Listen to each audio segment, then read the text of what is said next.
got your curly dock seeds home, lay them out on either a big sheet of white paper or a tray and let all the bugs come out. You tend to get stinky bugs in these, like you do on elderberry. And let all them come out, leave them for a couple of hours, and then we're going to remove the seeds from the stalk, dispose of the stalk and any leaves that are in there and anything else that might not be part of the dock. So there's, let's see, sometimes you catch bits of grass in it, or cobwebs, or the floof the floof from other things that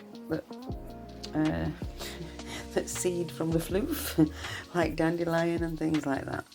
So I'm going to leave like this, look, like this. You see the floof?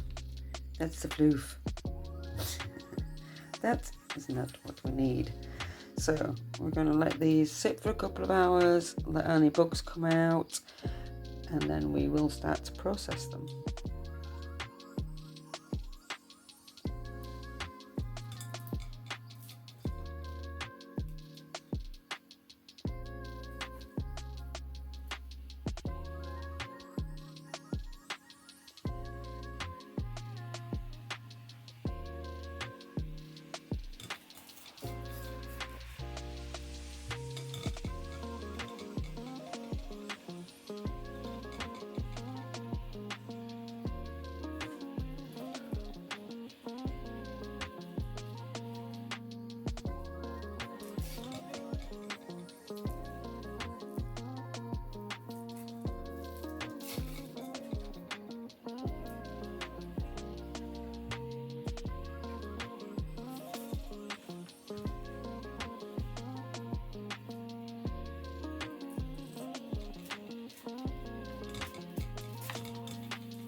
Down to the last few bits now.